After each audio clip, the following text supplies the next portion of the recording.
नमस्कार, आदाब, सत श्री अकाल। मैं हूं गिरिराज शर्मा और आप देख रहे हैं सरल टॉक। सभी से एक अपील है कि इस आवाज को सब्सक्राइब कीजिए और इसे सोशल मीडिया के हर प्लेटफॉर्म पर शेयर कीजिए। मध्य प्रदेश के अंदर जो भर्तियां निकल रही हैं उनमें पदों की संख्या को लेकर के विद्यार्थी बार बार मांग उठा रहा है, ज्ञापन दे रहा है और कई तरहों से प्रयास कर रहा है कि उनकी जो आवाज है वो मध्य प्रदेश के मुखिया शिवराज सिंह चौहान जी के कानों तक पहुंचे। उनकी सिर्फ एक ही मांग है कि पदों की संख्या बढ़ा दी जाए। सबसे पहले बात कर लेते हैं एमपीपीएससी के द्वारा जो परीक्षा आयोजित करवाई जा रही है उसमें असिस्टेंट इंजीनियर की भर्तियां निकाली गई हैं। उनमें पदों की संख्या बेहद कम है। विद्यार्थियों का कहना है कि 2017 से पहले जब भर्तियां निकली थी तब इनमें पदों की संख्या ज्यादा थी। 2017 के बाद ये भर्तियां निकली हैं जिनमें पदों की संख्या बेहद कम लगभग 30 बताई जा रही है, जो कि विद्यार्थियों ने कहा है। एमपीपीएससी असिस्टेंट इंजीनियर का एक अभ्यर्थी हूँ जो कि विगत 2 सालों से वेट कर रहा था कि कब ये नोटिफिकेशन आउट हो। 2017 के बाद नोटिफिकेशन हमें देखने नहीं मिला था और फाइनली 2020 के अंत में एमपीपीएससी ने नोटिफिकेशन आउट किया। 4 साल बाद यदि आनी थी तो हम लोग सोच के रखे हुए थे कि काफ़ी बम्पर वैकेंसी आएगी, क्योंकि रिटायरमेंट भी काफ़ी हुए हैं, इतना तो हमें सबको पता है। और आई भी कितनी 30 वैकेंसी सिविल के लिए और 3 वैकेंसी इलेक्ट्रिकल और मैकेनिकल के लिए, जो कि काफ़ी कम है। मतलब 4 साल के हिसाब से देखी जाए तो काफ़ी कम है। इंजीनियर को सरकार इतनी लाइटली ले रही है, जैसे कि हम दिवाली पे देखते हैं कि जैसे झालर वालर लेके आते हैं अपन साज सजावट के लिए, सरकार इंजीनियर को वैसे रखे हुए है, केवल साज सजावट के लिए। इनको रोज़गार देना नहीं है, इंजीनियरिंग करा लेनी है। इतने सारे कॉलेज खोल के रखे हैं लेकिन कोई इसका यूज़ नहीं है।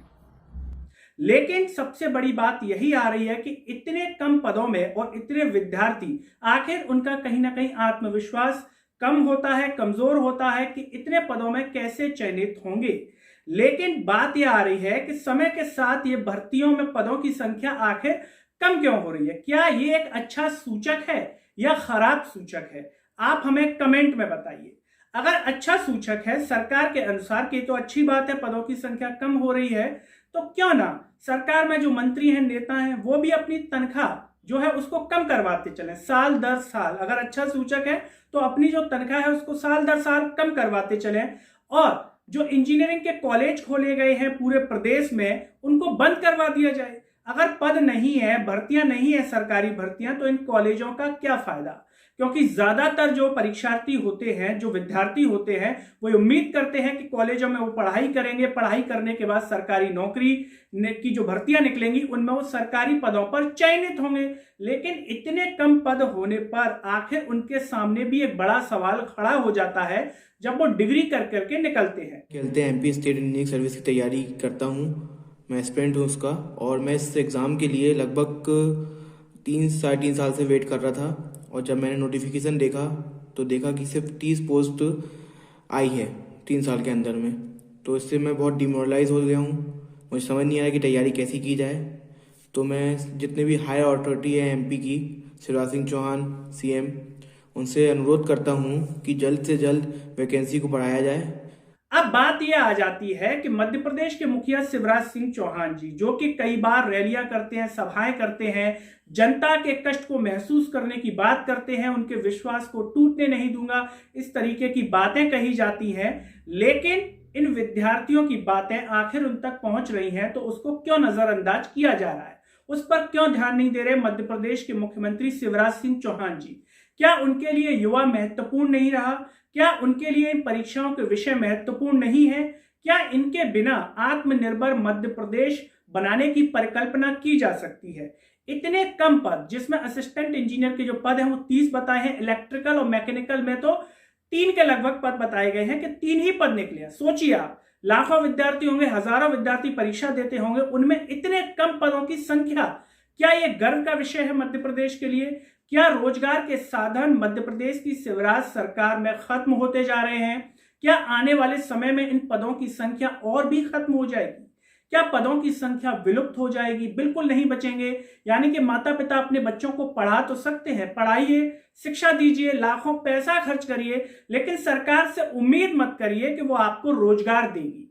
हर विद्यार्थी के लिए और हर परिवार के लिए संभव नहीं होता है कि वो जो है बिजनेस खोल सके, पढ़ाई करने के बाद बिजनेस डाले किसी भी प्रकार का, या कोई दुकान डाले या कुछ भी करे।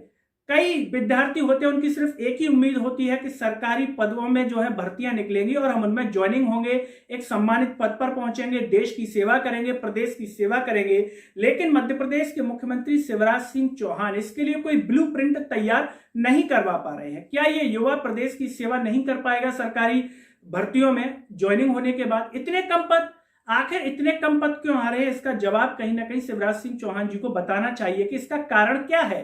इन विद्यार्थियों ने जो है ज्ञापन भी लिखे हैं, नेताओं के द्वारा गुहार भी लगाई है कि हमारी बात को शिवराज सिंह चौहान जी तक पहुंचा दिया जाए, लेकिन अभी इस पर किसी भी तरीके का कोई बयान या किसी भी प्रकार की प्रतिक्रिया एमपीपीएससी के द्वारा या मुख्यमंत्री शिवराज सिंह चौहान जी के द्वारा नहीं दी गई है। ऐसे में ये विद्यार्थी मानसिक रूप से परेशान तो है, एक तो डिग्री के दौरान पढ़ाई का बोझ, पढ़ाई करने के बाद नौकरी का बोझ, परिवार को संभालना है, परिवार को आगे चलाना है, परिवार के सपने हैं इन विद्यार्थियों से। ऐसे में इतने पदों की संख्या कहीं ना कहीं इनके आत्मविश्वास को तोड़ रही है। क्या मध्य प्रदेश के मुखिया शिवराज सिंह चौहान जी इनके आत्मविश्वास में बढ़ोतरी कर पाएंगे? कई विद्यार्थी हैं जो उम्मीद भी लगाते हैं कि शिवराज सिंह चौहान जी तो जो है भर्तियां या पदों की संख्या बढ़ा सकते हैं, क्योंकि उन्हीं से हम उम्मीद कर रहे हैं। कुछ विद्यार्थियों ने ऐसा भी कहा। लेकिन बात यह आ जाती है, क्या शिक्षा व्यवस्था में या नियुक्तियों की बात करें, पदों की संख्या की बात करें, शिवराज सिंह चौहान जी का कोई इंटरेस्ट नहीं है इसमें? क्या उनके लिए महत्वपूर्ण विषय नहीं है? ऐसा क्यों? क्या उनके जो पुत्र है वो एमपीपीएससी की परीक्षा नहीं दे रहे हैं? ऐसा इसलिए एमपी पुलिस की परीक्षा नहीं दे रहे हैं? ऐसा इसलिए है। अगर उनके जो पुत्र हैं वो भी किसी भी प्रकार की परीक्षा दे रहे होते तो क्या शिवराज सिंह चौहान जी का इसमें इंटरेस्ट होता? आप हमें कमेंट में बताइए। और ऐसा नहीं है कि असिस्टेंट इंजीनियरिंग के पदों की संख्या यानी कि जो एमपीपीएससी के द्वारा निकाली गई है वही विद्यार्थी परेशान है। एमपी पुलिस के जो अभ्यर्थी हैं वो भी इसके लिए आंदोलन कर चुके थे, लेकिन उनके पदों की संख्या 15,000 नहीं की गई। इन्होंने भोपाल में आंदोलन किया था 4 सितंबर को, और उसके बाद सोशल मीडिया पर ट्रेंड किया था। सोशल मीडिया पर बार बार अपनी मांग को रखा गया था। गृह मंत्री नरोत्तम मिश्रा से कई बार मुलाकातें की थी, अपनी बात को रखा गया था कि पदों की संख्या बढ़ा दी जाए, क्योंकि कई साल बाद पुलिस भर्ती निकली थी, लेकिन जो पुलिस में पदों की संख्या थी वो 4,000 दी गई, यानी कि लाखों फॉर्म भर रहे हैं, उनमें 4,000। आखिर मध्य प्रदेश की सरकार का फिर काम क्या बचा है, ये भी उन्हें बताना चाहिए। अगर पद ठीक ठाक नहीं दे पा रहे हैं तो फिर व्यवस्था इस तरीके से कर दी जाए कि ये जो कॉलेजों में पढ़ाई करके लाखों रुपया पैसा जो खर्च किया जा रहा है, अगर रोजगार नहीं है उन क्षेत्रों में तो बंद कर दिया जाए। क्या करेंगे ऐसे क्षेत्रों का जब उनमें रोजगार नहीं है? डिग्री लेके, कागज का टुकड़ा लेके विद्यार्थी घूमेंगे, सड़क पर दर दर भटकेंगे और अंत में कोई चाय की दुकान खोलने को मजबूर होगा, कोई पकौड़े की दुकान खोलने को मजबूर होगा, जिसमें चयनित शिक्षक तो ये कर ही रहे हैं, उनको तो नियुक्ति नहीं मिली तो वो तो ये कर भी रहे हैं। तो क्या आने वाले समय में ये विद्यार्थी भी जो है मजबूर हो जाएंगे इस चीज के लिए? और क्या इनके दर्द का जो प्रभाव है वो शिवराज सिंह चौहान जी के ऊपर बिल्कुल नहीं हो रहा? क्या उनका उद्देश्य सिर्फ उपचुनाव में जीतना था, उपचुनाव में अपनी सरकार बनाना था, उसके बाद ये विद्यार्थी भाड़ में जाए, इनसे कोई मतलब नहीं है? क्या इनका दर्द महसूस नहीं कर पा रहे हैं शिवराज सिंह चौहान जी? क्या इनकी बात को नहीं समझ पा रहे हैं? एक पिता की दृष्टि से, एक रिश्ते की दृष्टि से सोचिए कि प्रजा आपके लिए कितना सोचती है। आपको वोट दिया होगा कई लोगों ने इन्हीं में से, और वही लोग चोट खाए बैठे होंगे जिन्होंने वोट भी दिया होगा। जैसा कि किसान आंदोलन में राकेश टिकैत ने कहा था कि मैंने वोट दिया बीजेपी को, आज बीजेपी उनके साथ ही वैसा कर रही है। तो क्या इन युवाओं में कईयों के साथ इस प्रकार का भी हो रहा होगा? किसी ने वोट तो दिया ही होगा, ऐसा तो है नहीं कि इन विद्यार्थियों में से किसी ने वोट ना दिया हो, दिया होगा, उसके बाद भी इस तरीके की चोट उनके साथ हो रही होगी। तो सोचिए उनके दिल पर क्या बीत रही होगी कि जिस सरकार को हमने चुना वही सरकार हमें नजरअंदाज कर रही है, वही सरकार हमें रोजगार नहीं दे पा रही है, वही सरकार हाथ पर हाथ धरे बैठी हुई है।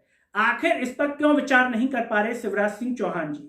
क्या उनके जो सचिव हैं, उनके आसपास जो रहने वाले लोग हैं, वो उन्हें इस बारे में कोई जानकारी नहीं दे रहे हैं? क्योंकि ट्विटर के माध्यम से युवा, शिक्षक, पटवारी हर दिन आए दिन ट्वीट करते हैं, तो ऐसा तो हो नहीं सकता कि शिवराज सिंह चौहान जी की उन पर नजर न पड़ती हो।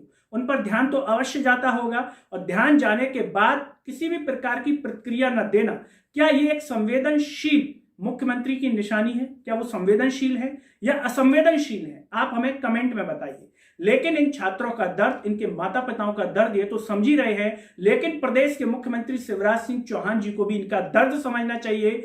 एमपीपीएससी के जो अधिकारी हैं, जो पदों की संख्या को निर्धारित करते हैं, कितने निकले वो भी इस पर एक बार विचार करें, क्योंकि उनके भी घर में बेटा बेटी होंगे, उनके भी बच्चे जो है यूपीएससी एमपीपीएससी की तैयारी करते ही होंगे, तो वो भी इस पर एक बार जरूर विचार करें। सरल टॉक की यही अपील है कि पदों की संख्या को एमपीपीएससी में बढ़ाया जाए, साथ ही साथ जो पुलिस भर्ती वाले हैं उन पर भी एक बार विचार करें, उनके पदों की संख्या को 15,000 किया जाए, जिससे उनमें कहीं ना कहीं आत्मविश्वास की बढ़ोतरी हो। हम उम्मीद करते हैं कि गृह मंत्री नरोत्तम मिश्रा जी इस पर एक बार विचार जरूर करेंगे। और साथ ही साथ सभी से एक ही अपील है कि सरल टॉक की इस आवाज को आप सब्सक्राइब कीजिए और इसे सोशल मीडिया के हर प्लेटफॉर्म, आपका व्हाट्सएप ग्रुप, आपका फेसबुक, ट्विटर, टेलीग्राम ग्रुप्स और इंस्टाग्राम पर शेयर कीजिए। मेरे साथ इस वीडियो में फिलहाल इतना ही। अगले वीडियो में आपसे फिर होगी मुलाकात, तब तक के लिए मुझे दीजिए इजाजत। नमस्कार।